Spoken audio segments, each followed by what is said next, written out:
How's it going, YouTube? The time has finally come, in my opinion, to show off my baby to the world.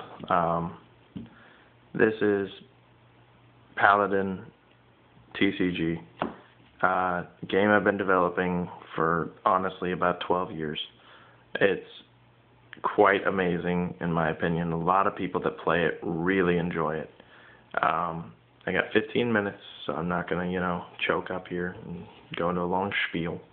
I'm just going to explain basic gameplay, how it works, and what my goal was when I started making this monstrosity of an amazing game that anybody that plays it says, let's play again, let's try this again, because I get it now.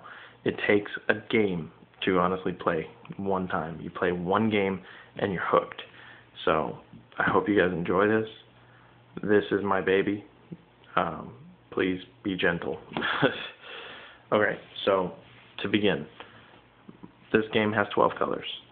I got tired of the 6 in Yu-Gi-Oh!, the 5 in Magic. I wanted a bunch, so I made 12.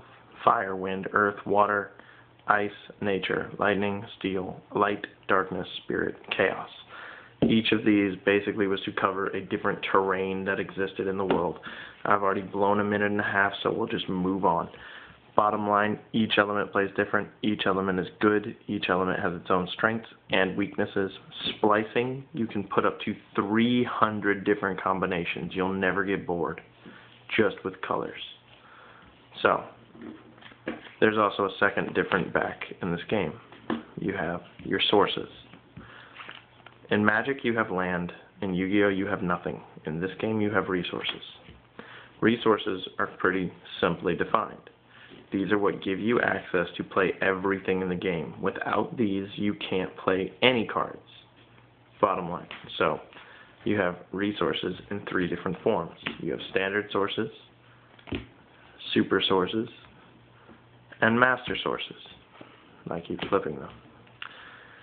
Standard sources grant one of a single color of source and have no element, or no effect. So this is a fire 1 resource card. This is a super source. It grants 1 or more sources, in this case 2 fire, and has an effect. And in this case, all fire creatures can burn as long as it's not used. But that's irrelevant to you right now, isn't it? Then you have master sources. These stop your source draw when you draw them at the beginning of your turn. And they give you a lot of sources. What's a source draw? At the beginning of each game, at the beginning of each turn, players pick up and play up to 3 cards, up to 3 meaning because of these cards, from the source deck and put them into play. Yeah, that's right. The source deck is a completely separate deck from the play deck. You have, in Magic, everything in one pile, which means you could get mana screwed or mana bombed or whatever you want to call it, where you only drew land or you never drew land and you could never play anything. In my game, that doesn't happen because in Paladin, you get sources every turn, no matter what. Whether it's 5 with a single top deck Meteor Storm, or whether it's 8 by getting these 3 in combination, whether it's 6 by getting 3 of this, whether it's 3 by getting 3 of this, whether it's 9 by getting 2 of this and one of this, and you see the combinations are endless. So those go in a certain pile. Sources let you play creatures and enable you the power to play specialties. What are creatures and specialties? Well, let's get right to it. Don't insult the art. Magic pays thousands of dollars for their art. I paid thousands of minutes. So anyway, Flame Beast. Creature played with 9 sources, one of which being fire. That's what these symbols mean. This star point symbol means you have to use that many sources to put this card on the table. And then it's fire. So 1 must be fire, and it's 9 sources to play. This creature is what you use to fight, but we'll go over that in a second. Then you have tomes. Note the star point symbol isn't existent. All you need is to have 0 sources in play, but it is a fire tome. A tome is like a sorcery in Magic or a spell in Yu-Gi-Oh! Both of them do the same thing. It hits the table, effect happens, and then goes away. Pretty simple, unless it's an equipment tome. In that case, it links to a creature and it equips to them and makes them have an effect. But we'll get to that later. Counters. To avoid ruling and rule sharks and bull crap and issues, I put on every single counter, which can be activated at any time, provided that the trigger is met. It says trigger here with a statement, which in this case says a tome is activated. You can counter it by using this. So if the opponent tries to meteor stream you, you can counter the meteor stream by using the counter card break that says when a tome is activated, you may source shuffle, which means to put back a source that you have active back into the source deck and shuffle it, a source card, and negate the activated tome and destroy it. So it's like counter traps in Yu-Gi-Oh, but from the hand, and there's no ruling crap. There's no mistiming because the trigger was met. And same rules as Chaotic, same rules as Magic, same rules as Yu-Gi-Oh, last in, first out. Means if this was used and then another counter was used and then another counter was used and then another counter was used, the last counter goes and then everything goes off in order. So that's tomes and counters. Skills are special attacks. These are used by creatures. Note that they don't have the star symbol or the circle, which means that this is an element. So if you have a fire creature that is level 4 or higher, it can use this skill. When the fire creature fights, it will gain that many attack points if it's an attacking skill. If it's a defense skill, then it would gain that much defense when it was being attacked. It would gain that much attack points initially, which is the initial stat increase. So 9 plus 2 is 11 while he fights. And then you have the after effects, which are these effects that carry out afterward, as well as his normal effect, which the effect of the skill, which is usually handy in a pinch, but the bottom line is that afterward, all these stats are lined up to be exactly the same as these. So afterward, you can sideline the card while it's still on the table, for instance, like that, and keep track of your numbers. So you don't have to have a billion dice on the board. Bottom line is, all skills have an initial stat increase and an after effect afterward for each stat, whether it's 0, +1, +3, -2, whatever. The max numbers in this game is also 12. The highest number you'll see here, anywhere is 12, because we like our 12 colors. Anyway, so that's the rundown of the card that you'd see in your play deck. The last little bit of card that exists in this game is something called a conjurer. Conjurers are the lifeblood, essentially, of this game. Without one, you can't play.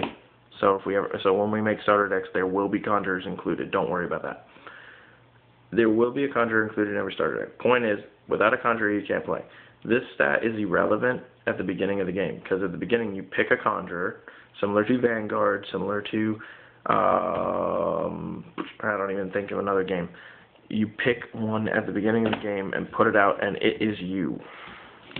As long as this conjurer is on the table, these stats apply, which means that all wind cards in your hand, all earth cards in your hand, are the same as their printed number here to use. In this case, this is colorless, so it really doesn't matter. It's just universal.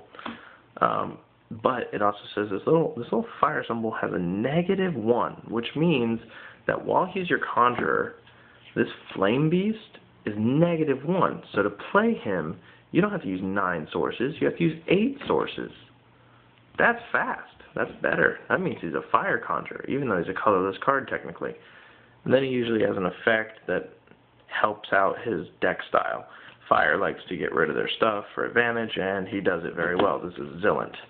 Now, I'll also note that conjurers are the only cards in the game that self-limit. The game rules state you can only have a single copy of a conjurer in your deck. Now, does that mean that you conjurers? No. So let's say you had this guy, Zillant, and you also had his friend Natalie, who's another fire conjurer that neg-1s again. If you have him and Natalie on the table, which the deck's all the way over there, so I don't want to go grab it, because I don't have time, he would be a 7. And if you had Roland, the other fire conjurer, he would be a 6. So all this advantage, is that even fair? Sort of. Here's the other deal. At the beginning of the game, you'd put a 12-sided dice or 12 markers on this card, and that's how much damage you can take. You can take 12 damage. How do you take damage? Well, let's say a creature is killed in a fight. You take 1 damage. Let's say a creature attacks your conjurer directly. You take a damage. Let's say you have a conjurer back here. This is an imaginary conjurer for now. And it gets killed. You take a damage.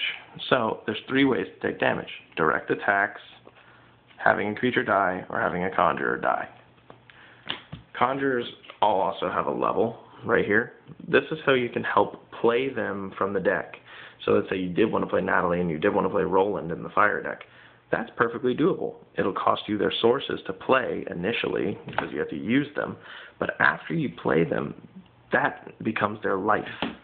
So this guy has a standing attacking point of 9. So if he ever attacks a conjurer, that conjurer will die instantly, and you'll take 1 damage. But let's say you only had a 5 attack creature. He would go from 7 to 2, and then after the 2, it would stay that way forever. And after the 2 gets knocked down to 0, you take a damage when they die. You also lose all their advantage. So conjurers are a bit of a double-edged sword. Anyway, moving on to the last little bit. Creature stats and important things. Creatures have 4 stats on their card, plus 1 that switches. You have attack, defense, lifespan, and speed. Lifespan is essentially their hit points. Speed is who goes next in a fight, because both players' boards fight during the battle. So if I have a 5-speed creature and a 2-speed creature, you have a 3-speed creature and a 4-speed creature, and my 5-speed creature goes first, then your 2 creatures will fight before my 2-speed creature. I don't like the one-sided, everybody fights. Also, the other thing is that a creature's defense is here and here. This is the sideways defense, which means they're guarding. The full defense is only applied while they're guarding. They can't fight back. But if your defense is higher than a creature fighting you, then you deal damage in the difference. So if like a 5 attack attacks this 6 defense, they take 1 damage. But that's probably not going to happen. You calculate damage by attack minus their defense, goes through the lifespan. When the lifespan hits 0, they die. Lifespan stays down, people. Doesn't replenish. It doesn't come back. It's not like magic. Not like chaotic. Anyway, so the last little tiny bit is this little marker here. This is the deck point marker. There's one on every single type of card. Creature, conjurer, counter, tome, skill, source. Every card has the same exact symbol in the same exact location. You have 100 points to build a deck. Play as many copies of any card that you want. You have to have 100 points max, min. It has to be 100. Cannot be different. Could be variable for like different tournaments. Might be interesting in the future. But the bottom line is you have 100 points between all your cards. So super powered awesome mega cards like this are 4 points. That means that you don't want to run maybe more than 2. Because if you ever draw that last card, say this is your deck and you draw, you lose. There's the bottom card. You're playing 1 down every game no matter what. So putting a whole bunch of high point cards is almost as positive as it is negative. Anyway, also, how do we prevent overextension? I have a little bit more time.